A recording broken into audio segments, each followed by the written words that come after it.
Surgió la bestia en medio de la avenida. Corrieron todos sin entender. Panic Show a plena luz del día. ¡Viva la libertad, carajo! En primer lugar, sobre todo, quiero darles las gracias por venir a presenciar una nueva clase y en especial quiero darles las gracias porque ustedes no son lo que dijo Antonio Caló.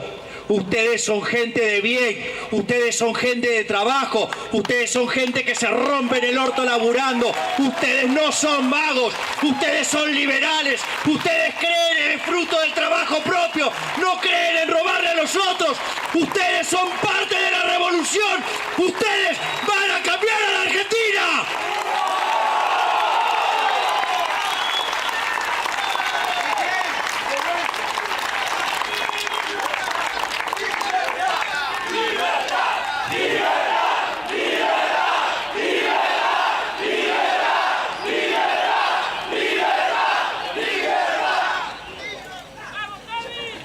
Le vamos a explicar a ese señor que como liberales que creemos en el respeto irrestricto del proyecto de vida del prójimo, basado en el principio de no agresión y en defensa del derecho a la vida, a la libertad y a la propiedad, nosotros creemos que debemos vivir del fruto de nuestro trabajo, que nosotros no tenemos derechos de apropiarnos del resultado del trabajo ajeno. Por lo tanto, señor Caló, usted está equivocado. No podemos ser vagos porque si no nos vamos a morir de hambre. Y si estamos acá vivos, es la muestra de que usted está equivocado.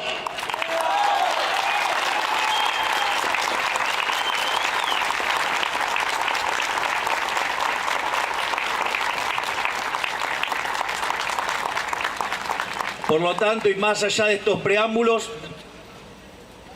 a diferencia de otros lugares que se va en micros o por choripanes o por empleados públicos que los fuerzan a ir para que hagan un poco de bulto, acá, digamos, nos congregamos para hablar de economía y para tratar de ampliar nuestros conocimientos para que justamente los políticos no nos puedan robar. A ver acá. A ver si te voy. Así es que bueno, vamos a arrancar hoy con esta charla sobre obra pública y una vez que termino la parte básica, lo que voy a hacer es explicar nuestra propuesta de eliminar la obra pública en el formato tradicional para pasar al sistema de iniciativa privada que tiene como atractivo que los políticos no nos puedan robar. El punto es, ¿por qué o dónde encontraron los políticos el fundamento? A ver acá. No.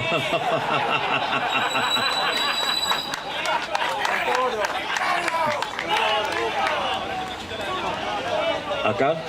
A ver. Entonces, básicamente, el que les dio fundamento a los políticos ladrones para el despilfarro fue un señor que se llamaba John Maynard Keynes. En ese libro, digamos que se lo conoce como la teoría general, donde básicamente lo que dice es que el producto bruto, es decir, el valor de los bienes y servicios que produce una economía en un determinado periodo de tiempo, está dado por un multiplicador que multiplica el tamaño de la inversión. Y supuestamente entonces, si ustedes aumentaran la inversión financiada con emisión monetaria, eso generaría el milagro de la multiplicación de los panes. Es decir, cualquiera se daría cuenta que eso no tiene sentido. Es decir, lo voy a hacer con un ejemplo numérico para que se vea con claridad. Supongan que ustedes tienen una economía que tiene un producto de 100, 80 es consumo, ¿sí? Y 20 es inversión. Ustedes podrían decir que, digamos, 5 veces la inversión es el PBI. Ahora, ¿cuál es el problema? El problema... A ver, ahora... A ver, ¿en dónde radica el problema con esto? Que cuando el político quiere estimular la inversión, aumentando el gasto público, lo financie de la manera que lo financia, que ahora también lo vamos a discutir, supongamos que lo financia con emisión monetaria, creen que pueden, digamos, replicar el milagro de la multiplicación de los panes, porque con solo imprimir papel van a hacer subir el PBI. Dicen, bueno, si nosotros llevamos la inversión de 20 a 40, vamos a tener un PBI de 200. Y eso es falso, porque en realidad, cuando ustedes quieran generar ese nivel de inversión, va a haber que financiarlo. Y como ustedes están produciendo 100, lo único que va a terminar generando es un desastre inflacionario, tal que se redistribuye ingresos desde los que menos tienen hacia los que más tienen, para que se genere el ahorro que financie esta nueva inversión, con lo cual el consumo va a terminar cayendo en 60, y además van a estar generando una estructura productiva desequilibrada que a la postre además se va a caer porque no es natural. Por lo tanto, acabamos de demostrar que la base del keynesianismo, que es el multiplicador, está mal. Acabamos de mostrar cómo, digamos, el mecanismo por el cual utilizan los políticos, supuestamente queriendo ayudar a los pobres, lo único que hace es multiplicarlos. Pero, sin embargo, a pesar de estos errores técnicos, teóricos y empíricos, los políticos lo siguen haciendo. ¿Por qué? Porque roban con la obra pública. Es decir, y cuanto más le gusta la obra pública al político, es mayor signo de que es más corrupto. ¿Por qué? Porque de ahí es de donde muerde.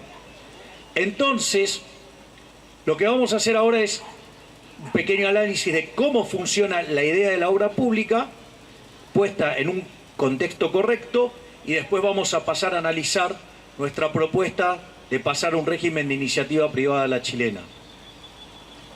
Respecto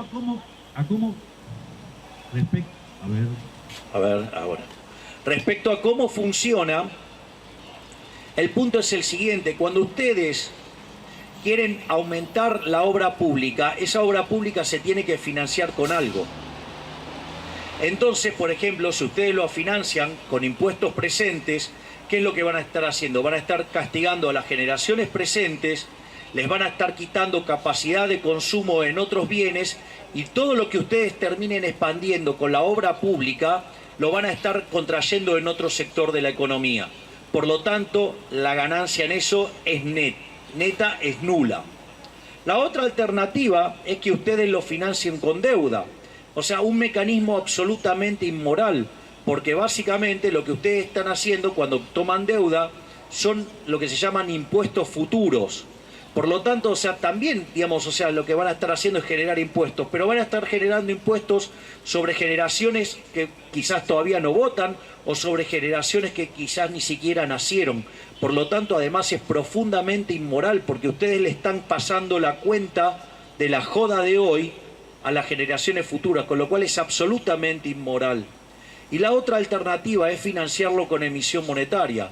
Obviamente que cuando ustedes hacen el financiamiento monetario se produce una pérdida del poder adquisitivo de la moneda, y eso, digamos, que es la inflación, básicamente es un impuesto que es profundamente regresivo.